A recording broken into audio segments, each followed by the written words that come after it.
welcome to another episode of PC Voyage. We're going to have an exciting show tonight. I think we are. We're going to be talking about non-programmable databases and specifically Alpha 4. That's right. And then a couple weeks ago we did a show on programmable databases when we did Paradox. So we'll see a good contrast here. But first of all, I'd like to introduce myself. I'm Diana McLean. And I'm Rainey Laviolette. And today we're going to be talking with Ron Archambault. Hi, Ron. How are you tonight? Fine. How are you? Great, thank you. So, why don't you give us a little idea about non-programmable databases? Well, by comparison, products like DBase and Paradox are the traditional or the typical programmable types of databases.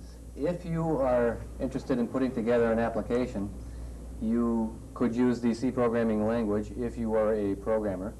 But for a person who is not a programmer type, there has to be some other type of source available. DBase and Paradox and other types of packages like that, as I said, are excellent packages, but again, you still need to be some type of a programmer or have a handle on that type of a language. For the non-programmer type, for the neophyte, there is another area available, and that is the non-programmable databases. Some of the packages that are currently on the market or who have come and gone are Professional File, Q&A, PC File. And all of these are fine in their own respect, but they all have some limitations in one form or another. Now, you say neophyte when you talk about the user of Alpha 4. I mean, you can create some pretty sophisticated applications with it. Yes, you can, but when I say neophyte, and that is you don't have to be a programmer type. And as we're going to see tonight, I am actually going to build a database from scratch, from the ground up, and actually key in some information into it. We're going to be building a customer database along with a product database attached to it. And I'll show you in perhaps 10 or 15 minutes or so how easy a person off the street could just come in and work the package and get a database up and running. After the initial database entry here, we'll go to a more sophisticated application that has already been written with all of the bells and whistles. So we'll go from the very simple, quick 10-minute put-together system to the more advanced system later on. Now, what kind of a learning curve? How long have you been working with Alpha 4? Off and on, I've been working with Alpha 4 for a few months. More off probably than on. It's a very easy package to use. It comes with an excellent tutorial. And actually, you could learn how to use the system perhaps without even opening up the tutorial. However, I would highly recommend using it. It's very user-friendly. It's completely menu-driven. As I said, there's no commands to write, no codes to memorize or any of this thing. What makes a program like Alpha 4 better than, say, Paradox? Is there anything that makes it significantly better other than the ease of learning? It's a cheaper product. And less expensive? Less expensive, I'm sorry. It's a less expensive product than a Paradox. It has its limitations in that it does not have the flexibility of a true programmable database. So we are not going to be able to do a lot of the fancier data manipulation perhaps that you could get with a DBase or a Paradox. But you will also see that for the person who perhaps works at a small office where they're interested in doing some type of billing or invoicing or customer tracking, and A, they don't have the funds to go out and hire a contract programmer, or B, are interested in doing the project in-house, the non-programmable database such as Alpha 4 becomes an absolute must. So shall we get into... Why don't we do this before we get into a demo? Why don't we take our first break here and of course, and find out the trivia questions. That's right. We'll be right back with Ron's demo.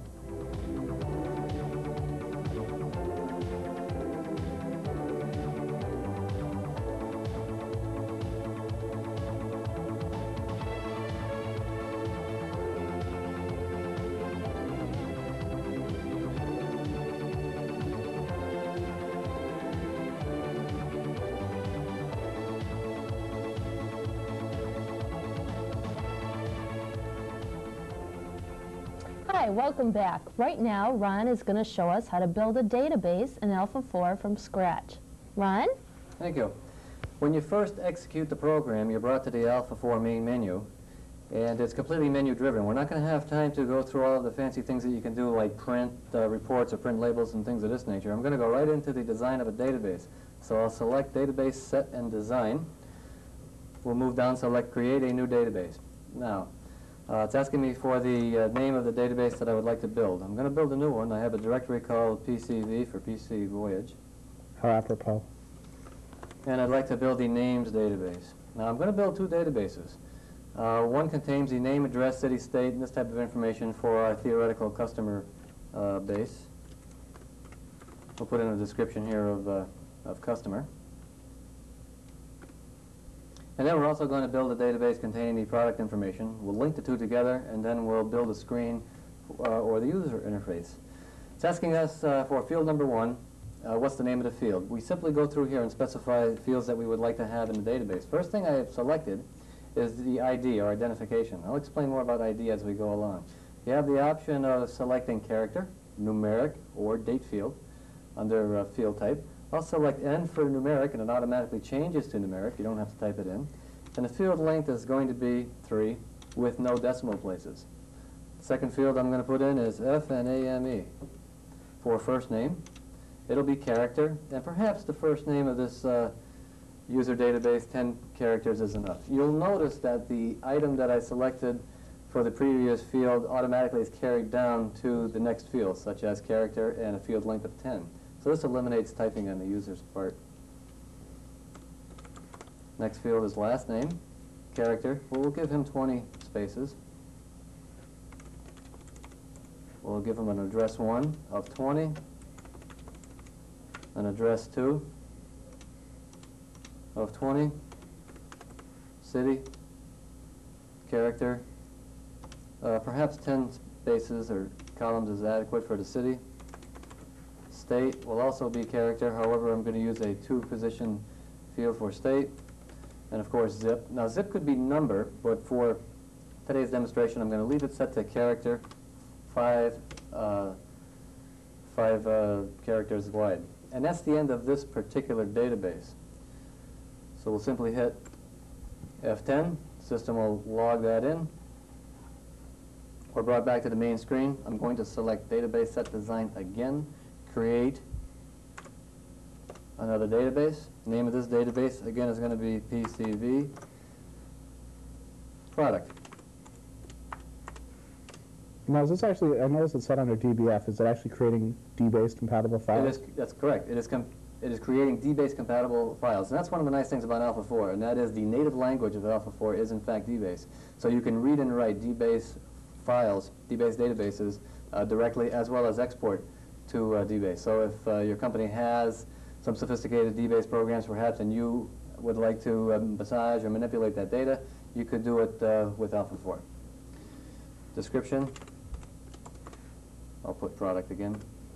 F10 to continue. The first field name here, I'll give it a code. It'll be a numeric field, 4 characters wide, no decimal places. Second field will be ID again, numeric.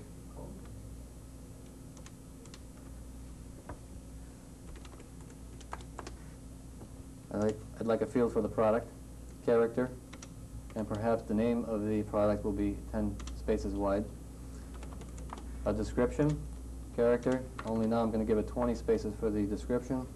And perhaps this product should have a price stored in the database, so we'll type in price. This will be a numeric field. I'm going to give it 5 characters wide with 2 decimal places. So this will allow us to put in dollars and cents up to $999.99. I'm through putting in this database, so F10 to continue. System will automatically save that again in the DBF format, and we're back to the Alpha 4 main screen. There is a concept of linking databases. Right now, all we have done is just simply taken and constructed 2 databases, but I would like to link these 2 together. The links can be rather complicated, rather involved, I should say. For tonight's discussion, we're going to stick with the rather simple. So we'll select database, set commands again. This time, I would like the set commands, and we'll select create a set design. And the name of this set is going to be called Moran. As you can see, it's showing us that we have created 2 databases, one called names and one called product. Set description. You can put in whatever you want. How many files can you link together? You can link perhaps unlimited, although I'm not quite sure if it is in fact unlimited. You can link more databases together than you probably need. So our simple description here is going to be company store. It wants to know what is the primary database, and by default it's giving us the last database that we created. I would like to change the primary database to something else. At the bottom of the screen you'll notice that one of the function keys here says database directory. I don't have to type in the name of the database. I can simply hit F2 and the system will bring up those databases that have been created. So I will select names as the primary database. So now names has been logged in.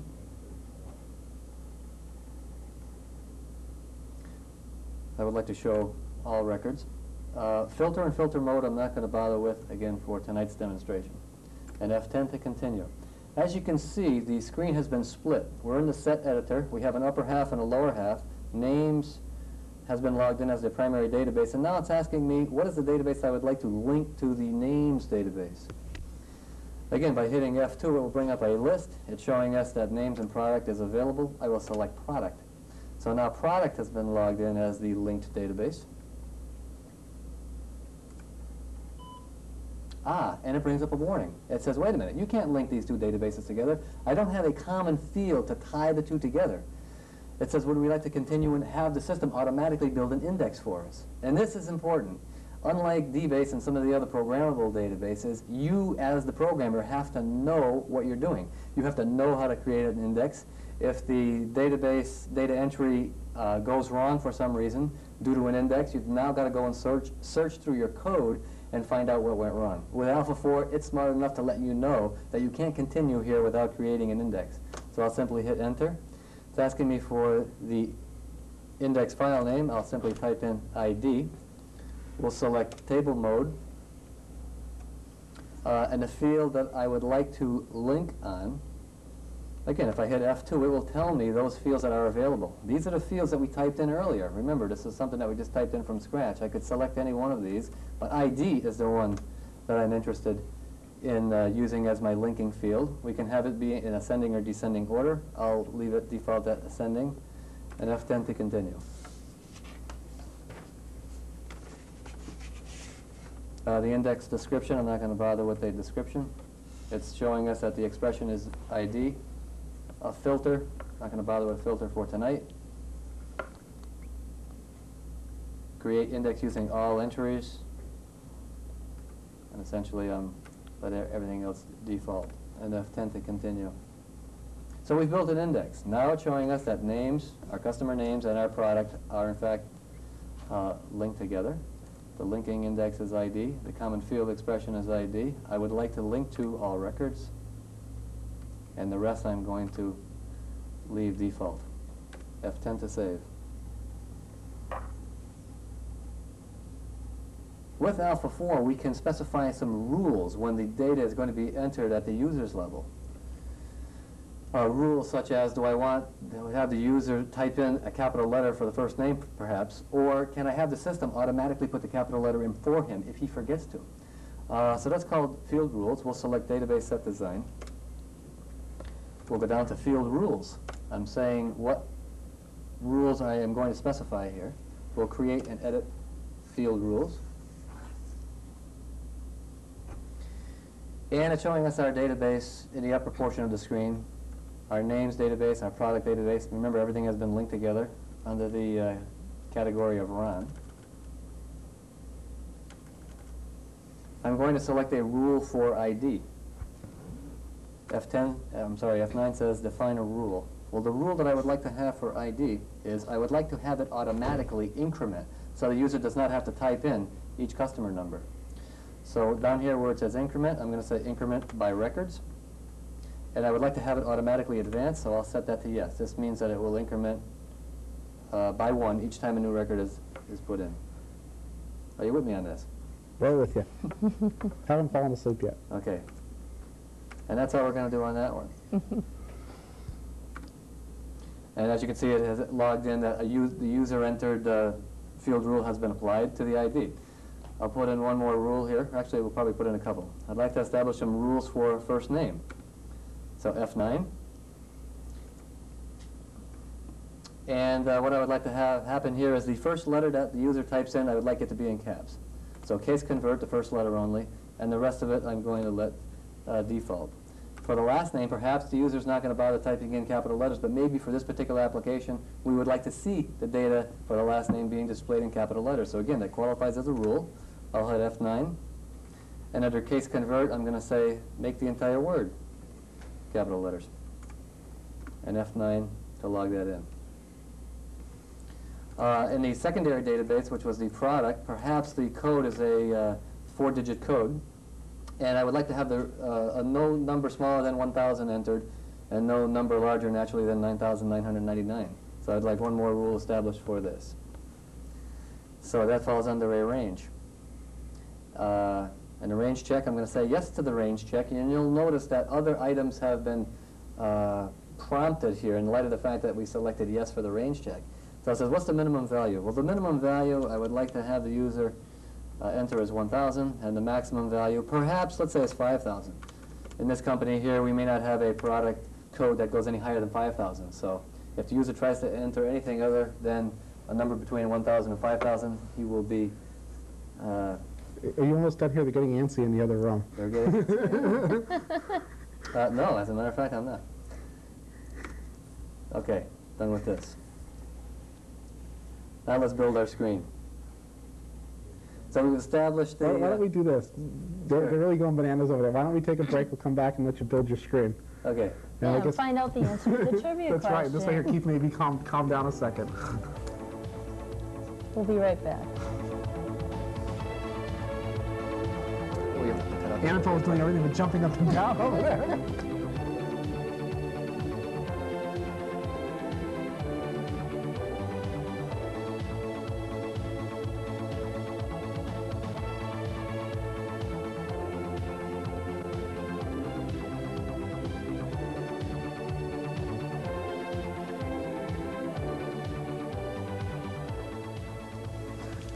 Are we all set now?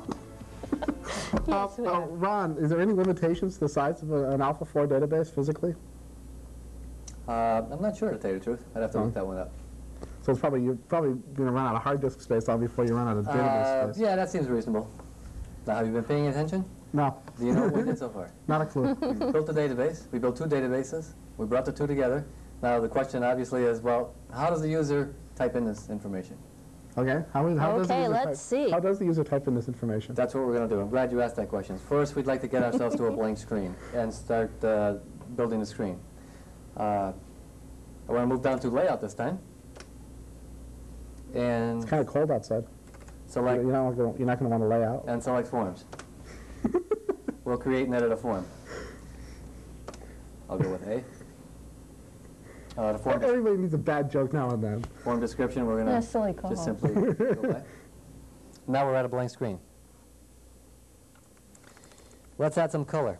F3 to color, up comes our color palette. Oh, beautiful. Isn't this nice? All right, we'll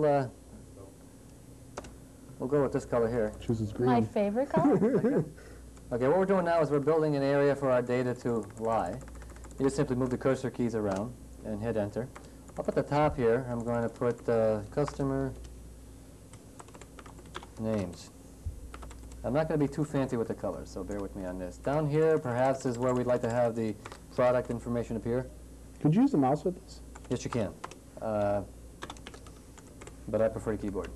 And again, we want some color down here, perhaps, so we're going to select color.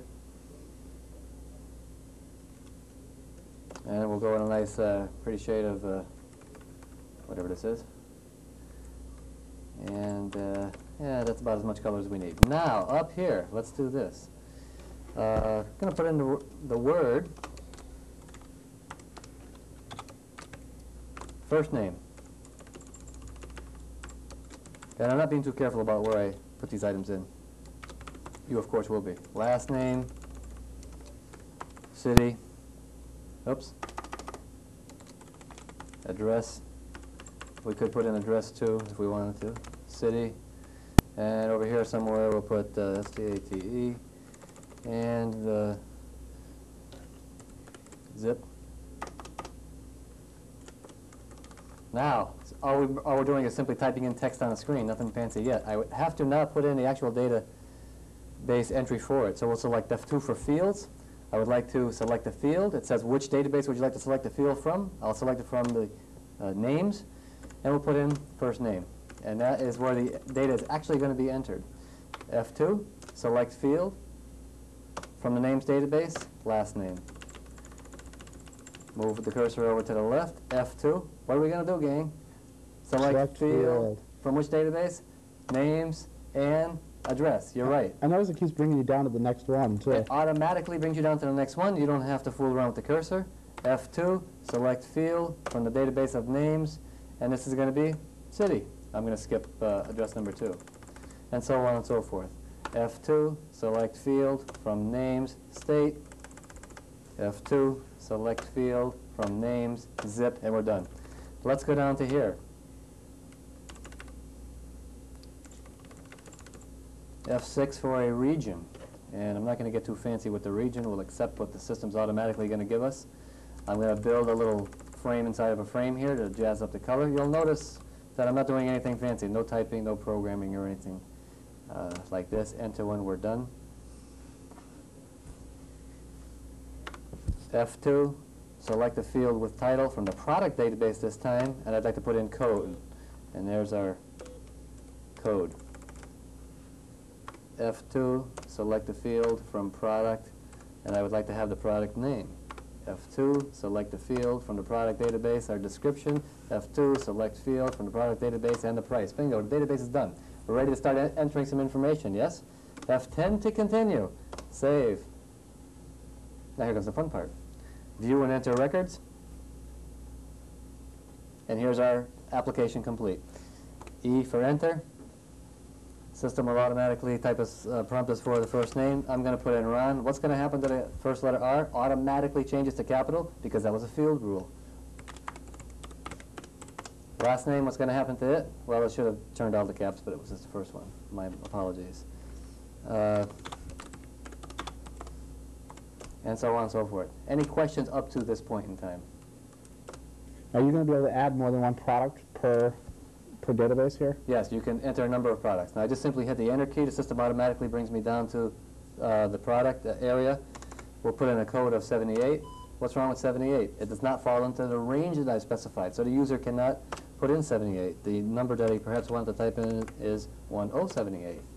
The product is a belt. The description is black, perhaps it's the color, and the price is $24.95. And so on and so forth. Next item, next description. Any questions so far? And it's 12:35, and then we're entering. For state, could you go ahead and do a validation? Yes, we could have done a validation. I could have had the state automatically put in Massachusetts, for example. If most of our customers were in Springfield, I would have city automatically put in Springfield, but give the user the ability to override Springfield. This is a simple database. We scratched it together in a few minutes. What I'd like to do after the break is to take this information but show you what a full-blown working inventory system looks like with all the fancy bells and whistles, or a lot of the fancy bells and whistles that Alpha 4 has to offer. Now That's great. We're going to do that, I guess, right after we do the address? Yes, if you have any questions or comments about the show, please don't hesitate to write. Or any questions that you'd like us to answer on the air, please send them in. And everybody who writes in will be eligible for our software giveaway at the end of the year. And we'll be right back.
So we're back at the address. We're going to go back to Ron with the demo. Okay, great. Now, in the previous segment, you were typing in the data of the customers' names. How about picking from a list of data already in there? The customer list that you may already have, as well as your product list, yes.